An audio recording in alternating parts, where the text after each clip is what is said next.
अध्यक्ष जी और पूरी जो यहाँ की कमेटी है और जो सब लोग यहाँ मंच पे मौजूद हैं, हमारे मीडिया प्रभारी हैं, उनका बहुत बहुत धन्यवाद करना चाहता हूँ कि लगातार वो एक बेहतरीन कोऑर्डिनेशन कर रहे हैं, चाहे प्रेस कॉन्फ्रेंस हो, यात्रा हो, खाने पीने का इंतजाम हो या रहने का हो। तो आप सबका बहुत बहुत धन्यवाद। और आज के इस प्रेस कॉन्फ्रेंस में हम मुख्य रूप से एक मुद्दे पे चर्चा करेंगे और इस मुद्दे पे हम लोग लगातार बात कर रहे हैं, लेकिन मुझे लगता है कि जितनी बातचीत हम लोगों ने की है उससे ज़्यादा बीजेपी ने इस यात्रा के ऊपर हमले किए हैं। तो बार बार उन हमलों को लेकर के जवाब देना और उनके हमलों में सच्चाई क्या है और झूठ क्या है, इसका स्पष्टीकरण करना ज़रूरी है।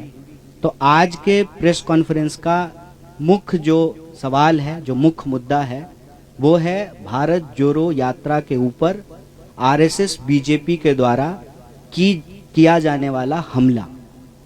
अब हम यहाँ पे एक शब्द इस्तेमाल कर रहे हैं, आरएसएस और बीजेपी। ये शब्द हम इसलिए इस्तेमाल कर रहे हैं कि पिछले कुछ दिनों में हमने ये महसूस किया है कि एक बात भुलाने की, भटकाने की कोशिश की जा रही है।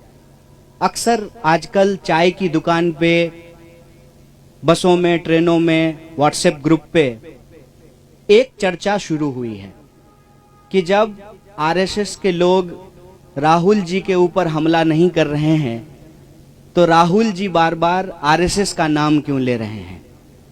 गुड़ का गाछ तो आरएसएस ही है ना। ऐसा तो हो नहीं सकता है कि आप गुड़ खाएं और गुलगुल्ले से परहेज करें। ये जो भ्रम की स्थिति पैदा की गई है, इसमें कुछ भी सच्चाई नहीं है। आरएसएस और बीजेपी में कोई फर्क नहीं है। बीजेपी जो हमला कर रही है वो हमले आरएसएस ही करवा रही है और इसको हम लोग अलग अलग तरीके से नहीं देखते हैं। हालांकि इस बात का जयराम जी ने भी स्वागत किया, हमारे पार्टी के तमाम वरिष्ठ नेताओं ने स्वागत किया कि राम मंदिर के पुजारी ने भारत जोड़ो यात्रा का स्वागत किया। तो इसका हम लोगों ने स्वागत किया कि बहुत अच्छी बात है। और हमने कहा कि जो लोग आना चाहते हैं, भारत जोड़ो यात्रा का दरवाजा सबके लिए खुला हुआ है। हमारे मन में किसी के प्रति कोई नफरत नहीं है, द्वेष नहीं है। जो लोग भी इस देश से प्यार करते हैं, इस देश के संविधान में उनको भरोसा है, इस देश की विविधता और एकता, जिसको कहते हैं यूनिटी एंड डाइवर्सिटी, और जो यूनिटी की डाइवर्सिटी में बिलीव करते हैं। सिर्फ इसकी बात नहीं है कि हमको डाइवर्सिटी में यूनिटी चाहिए, यूनिटी की डाइवर्सिटी को भी हमको रिस्पेक्ट करना पड़ेगा, क्योंकि हम इस दौर में जी रहे हैं जहां अलग अलग तरह के चॉइसेस हैं, अलग अलग तरह का लाइफ स्टाइल है, और ये जो हमारी विविधता है वो हमारा सबसे बड़ा स्ट्रेंथ है। और आप किसी भी एग्जाम्पल को उठा करके देख लीजिए। आप हमारे देश की हॉकी टीम को देख लीजिए, अभी हॉकी का वर्ल्ड कप होने वाला है, हॉकी का मैच चल रहा है। आप हमारी क्रिकेट टीम को उठा करके देख लीजिए, आप हमारे देश की ब्यूरोक्रेसी को उठा करके देख लीजिए, आप हमारी देश की सेना को उठा के देख लीजिए, आप हमारे देश के बिजनेस जो पर्सन्स हैं उनको देख लीजिए। हर फील्ड में हमारे पास डाइवर्सिटी है और ये हमारा सबसे बड़ा स्ट्रेंथ है। तो जो लोग भी इस देश की डाइवर्सिटी में बिलीव करते हैं, इस देश के मल्टीकल्चरलिज्म में बिलीव करते हैं, इस देश के कॉन्स्टिट्यूशन में बिलीव करते हैं, इस देश के लोग आपस में प्यार से रहें, इस भावना में भरोसा रखते हैं, जो लोग संविधान पर विश्वास रखते हैं, देश से प्यार करते हैं, वो सब लोग इस यात्रा में आ सकते हैं। लेकिन आप लोगों ने देखा होगा कि पिछले दिनों यह चर्चा बड़ी जोर शोर से चली। दो तरह के जो है न्यूज आने शुरू हुए। एक, जब मोहन भागवत जी का इंटरव्यू आया तो कुछ लोगों ने हेडलाइन इस तरह से बनाया कि राहुल गांधी का जवाब दिया मोहन भागवत जी ने, और कुछ लोगों ने यह चर्चा शुरू की कि आरएसएस तो स्वागत कर रही है यात्रा का, तो फिर आरएसएस के ऊपर जो है क्यों हमला किया जा रहा है। पहली, हम आरएसएस और बीजेपी को अलग अलग नहीं देखते हैं। हमारी समझदारी में आरएसएस जड़ है, बीजेपी उसका फल है। ये भ्रम हमारे मन में नहीं है। भले वो कहते हो कि हम सांस्कृतिक संगठन हैं, लेकिन उनकी पूरी की पूरी विचारधारा राजनीति पर आधारित है। और इस बात को हम यहां स्पष्ट करना चाहते हैं कि धर्म देश का है, सांप्रदायिकता देश का नहीं है। आरएसएस धर्म के प्रतीकों का इस्तेमाल करके सांप्रदायिक राजनीति कर रही है, उसका धर्म से कोई लेना देना नहीं है। जैसे दही दूध से बनता है, लेकिन दही दूध नहीं होता है, दोनों की प्रकृति अलग अलग होती है, नेचर अलग अलग होता है। कोई भी धार्मिक व्यक्ति किसी का खून बहाना, किसी को मारना, किसी के ऊपर हमला करना, नफरत फैलाना, इस तरह की चीजों का समर्थन नहीं करता है। धर्म के प्रतीकों का इस्तेमाल करके अगर राजनीति की जाती है, जब राजसत्ता और धर्म को मिलाया जाता है, तो वो धर्म नहीं है, वो राजनीति है। इसीलिए हमारी नजर में आरएसएस सांस्कृतिक संगठन नहीं है, सांस्कृतिक प्रतीकों का इस्तेमाल करती है अपने राजनीतिक लाभ के लिए। जैसे स्वयं उन्होंने कहा कि सनातन धर्म सबसे प्राचीन है, तो सनातन धर्म का डेट जो है वो 1925 से तो नहीं शुरू होता है, वो तो हजारों साल पुराना है। मतलब आरएसएस के बनने से पहले भी धर्म था और आरएसएस के बाद भी धर्म रहेगा।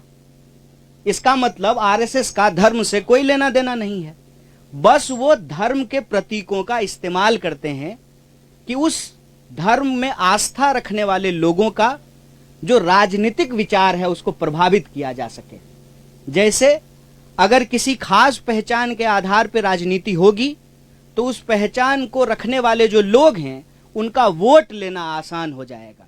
इसीलिए आप लोग आजकल के जो जितने नारे हैं उसको ध्यान से सुनेंगे तो उसमें क्या कहा जाता है, उसमें क्या बोला जाता है और उसमें अक्सर क्या की जाती है। देश का जो बुनियादी सवाल है, रोजी रोटी, कपड़ा, मकान, शिक्षा, स्वास्थ्य, सड़क, बिजली, पानी, उसको भटका दिया जाता है। और ये अंग्रेजों की चाल है, यह भी हमको समझना पड़ेगा। बतौर भारतीय राष्ट्रीय कांग्रेस हमको इस बात का गर्व है कि हम इस देश की आज़ादी के लिए अंग्रेजों से संघर्ष किए, देश को आज़ादी मिली, कदम दर कदम बढ़ा करके लड़खड़ाते हुए, संभलते हुए देश हमारा आज इस मुकाम पे आकर के खड़ा हुआ है, जहां उस संविधान के दम पर देश का एक व्यक्ति जो कहते थे कि हम चाय बेचते थे, वो देश के प्रधानमंत्री बन पाए हैं। तो सबसे सर्वोच्च जो है वो संविधान है और इस संविधान की रक्षा करना हमारी पार्टी का कर्तव्य है। और ये प्रश्न जो है हम पूछना चाहते हैं आरएसएस और बीजेपी से कि आप बताइए कि आप संविधान को मानते हैं कि नहीं मानते हैं। अगर आप संविधान को मानते हैं तो फिर आप नहीं तय कर सकते हैं कि इस देश में रहने वाले 135 करोड़ लोग किस तरह से अपना जीवन जिएंगे, कौन कैसे पूजा करेगा, कौन कैसे अपने धर्म का पालन करेगा, कौन कैसे अपना जीवन यापन करेगा, इसको देश का संविधान तय करेगा, कोई व्यक्ति तय नहीं करेगा। और आपकी जानकारी के लिए मैं आपसे साझा करना चाहता हूं कि जब श्री अटल बिहारी वाजपेयी जी की सरकार बनी थी तो ऑलरेडी उन्होंने संविधान को बदलने की इच्छा जाहिर की, रिव्यू कमेटी बनाया था संविधान को बदलने के लिए। हाल के दिनों में भी आपने देखा है कि संविधान के ऊपर लगातार हमले हुए हैं और अब यह बात सामने आई है कि सॉवरेन क्या है, देश का कॉन्स्टिट्यूशन सॉवरेन है, वो सर्वोपरि है, उसी के आधार पे चीजें होंगी। अगर उसमें कोई परिवर्तन करना है उसकी बात भी उस संविधान के अंदर ही लिखी हुई है। इसीलिए हमारी ये समझदारी है, पहला कि आरएसएस और बीजेपी अलग अलग नहीं है। दूसरा, धर्म, सनातन धर्म, हिंदू धर्म आरएसएस के बनने से पहले भी था, आरएसएस के बाद भी रहेगा। तीसरा, धर्म और सांप्रदायिकता में फर्क होता है। धर्म का इस्तेमाल सांप्रदायिकता की राजनीति के लिए जरूर की जाती है, लेकिन सांप्रदायिकता धर्म नहीं है। और चौथा, इस देश में संविधान सर्वोच्च है, कौन कैसे जिएगा, इस देश का भविष्य क्या होगा, इस देश के नागरिक जो इस देश के भीतर रहते हैं, चाहे वो किसी भी धर्म के हों, वो क्या खाएंगे, क्या पहनेंगे, उनके कर्तव्यों की भी व्याख्या है और उनके अधिकारों की भी व्याख्या है। तो इस संविधान के अनुसार जो नागरिक अधिकार हैं उसको बचाना, संविधान को बचाना भारतीय राष्ट्रीय कांग्रेस की प्राथमिकता है। भारत जोड़ो यात्रा, जैसा कि बार बार जयराम जी भी बोलते हैं कि हर बिंदु को लेकर के, चाहे वो राजनीतिक हो, आर्थिक हो, सामाजिक हो, हर बिंदु को लेकर के चल रही है। इसके अंदर यह बात निहित है कि हम यह सारे जो काम कर रहे हैं वो संविधान के दायरे में कर रहे हैं और हमारी विचारधारा इस देश का संविधान है। और इस देश की संविधान के प्रस्तावना में जो बात लिखी हुई है, हम भारत के लोग भारत को एक प्रभुत्व संपन्न, समाजवादी, धर्मनिरपेक्ष, लोकतांत्रिक गणराज्य, गणराज्य का मतलब होता है कि नागरिक सबसे प्रमुख होते हैं और नागरिक अधिकारों को रक्षा करना हमारा सबसे प्रमुख जो है दायित्व है, जिम्मेवारी है। उस पर अगर कोई भी अटैक या हमला होता है तो हम इस बात को लेकर के कोई कंफ्यूजन में नहीं है कि बीजेपी अलग है, आरएसएस अलग है। अगर बीजेपी और आरएसएस अलग अलग है तो आप मुझे बताएं कि इस बात को प्रचारित क्यों किया जाता था जब प्रधानमंत्री शपथ ले रहे थे कि इन्होंने 42 साल आरएसएस की सेवा की है, ये जो है स्वयं सेवक रहे हैं। तो हमारे दिमाग में ऐसा कोई भ्रम नहीं है। हम दोनों अटैक को एक ही अटैक मानते हैं और यह जो बचाव किया जाना शुरू हुआ है कि नहीं आरएसएस तो हमला नहीं कर रही है, तो उस पर हम यही कहना चाहते हैं, आरएसएस अगर हमला नहीं कर रहे तो बहुत अच्छी बात है, लेकिन आरएसएस की जो विचारधारा है और जो कांग्रेस पार्टी की विचारधारा है वो आपस में विरोधी है, विपरीतार्थक है। वो एक ध्रुव पे खड़े हैं, हम दूसरे ध्रुव पे खड़े हैं।